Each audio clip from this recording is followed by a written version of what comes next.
Hoje a gente vai mergulhar de cabeça numa daquelas questões filosóficas que bagunçam um pouco a nossa cabeça, mas que são fascinantes. O que, afinal de contas, é a memória? E o que ela nos diz sobre o próprio passado? Será que ele realmente existe? Essa é a primeira ideia que vem à mente, não é?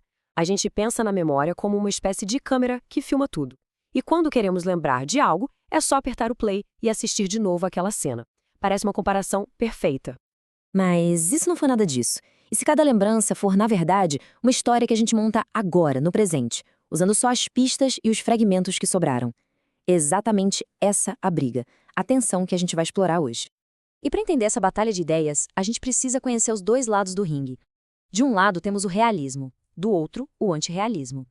A galera do time realista acredita o seguinte: o passado existe de verdade, por conta própria. Mesmo que já tenha acontecido, ele é uma realidade, quase como um lugar que ainda está lá esperando para ser acessado pela nossa memória. Já o time antirrealista vem com uma ideia totalmente diferente. Para eles, o passado, como esse lugar ou tempo, já era. Acabou. O que existe aqui e agora são só os seus vestígios, sabe? Fotos, documentos, cicatrizes e, claro, as nossas próprias memórias, que são coisas do presente. E para ficar bem claro, vamos a duas analogias. Para o realista, a memória é tipo uma fotografia. Ela é um registro direto de um momento que de fato aconteceu. Agora, para o antirrealista, a memória se parece mais com o trabalho de um detetive. O detetive não pode voltar à cena do crime, mas ele pode juntar todas as provas que existem hoje para reconstruir o que aconteceu lá atrás. Bom, é exatamente aqui que a coisa começa a pegar fogo. Porque se as visões sobre o passado são tão diferentes, imagina como elas interpretam o simples ato de lembrar de alguma coisa. Olha só a lógica de cada um. O realista diz: peraí, se eu lembro de algo, é porque esse algo tem que existir em algum lugar lá no passado para minha memória ser real. Faz sentido, né? Senão a gente estaria lembrando do quê? Do nada. Mas o antirrealista vira o jogo. Ele diz: não, não, a condição para lembrar de algo não é a existência do passado, mas sim a existência de evidências no presente que permitem que a gente construa essa lembrança. E aí vem a pergunta de US$ 1 milhão, né? A crítica mais óbvia ao antirrealismo. Se o passado já não existe e a memória é só uma construção, o que impede ela de ser pura imaginação, uma fantasia completa? Mas a resposta dos antirrealistas é bem inteligente. Eles argumentam que, na verdade, é o contrário. Ao conectar a memória com as evidências do presente, eles estão, na verdade, ancorando a memória na realidade, porque ela deixa de ser sobre um passado distante e inacessível e passa a ser sobre coisas concretas que podem ser verificadas aqui e agora. Ou seja, a memória continua sendo uma ferramenta para a gente entender o mundo real. Ok, agora vamos para um quebra-cabeça ainda mais complicado. Tanto os realistas quanto os antirrealistas precisam explicar uma coisa. Como é que a verdade de um fato consegue se manter a mesma com o passar do tempo? Como algo que é verdade agora continua sendo verdade numa lembrança depois?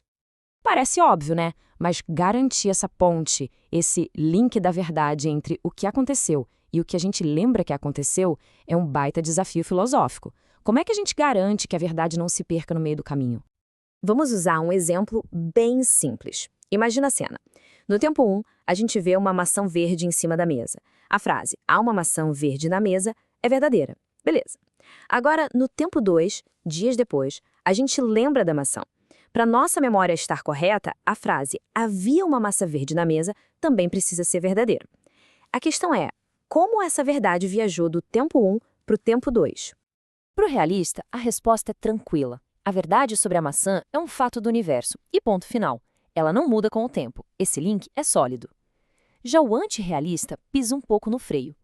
Ele diz que a verdade da sua lembrança lá no tempo 2 depende totalmente das evidências que você tem no tempo 2. Se por algum motivo todas as provas da existência daquela maçã sumissem, a verdade daquela sua lembrança ficaria, no mínimo, bem frágil. Beleza, saindo um pouco da filosofia pura, o que tudo isso significa na prática, no nosso dia a dia? Como é que essa discussão toda impacta o jeito que a gente pensa sobre a nossa própria história, a nossa identidade?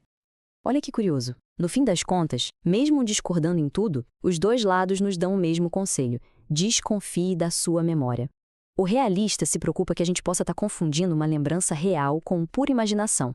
Já o antirrealista nos alerta que a nossa memória é super frágil, porque ela depende das evidências que a gente tem hoje, e essas evidências podem sumir ou ser reinterpretadas a qualquer momento. Basicamente, o debate todo reflete um conflito interno que a gente tem. É o que a gente gostaria que a memória fosse, esse registro perfeito e objetivo, o que os filósofos chamam de visão normativa, contra o que ela provavelmente é, na realidade, uma eterna reconstrução influenciada por quem somos hoje. Essa é a visão descritiva. Pensa só em como a gente lembra de emoções do passado. A gente não necessariamente lembra exatamente como se sentiu, mas sim da versão daquele sentimento que se encaixa melhor na pessoa que nos tornamos hoje, na história que contamos sobre nós mesmos. Isso é a memória descritiva funcionando na prática.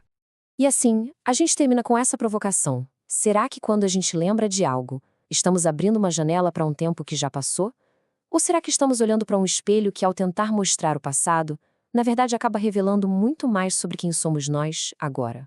A resposta, talvez, não defina só o nosso passado, mas principalmente o nosso presente.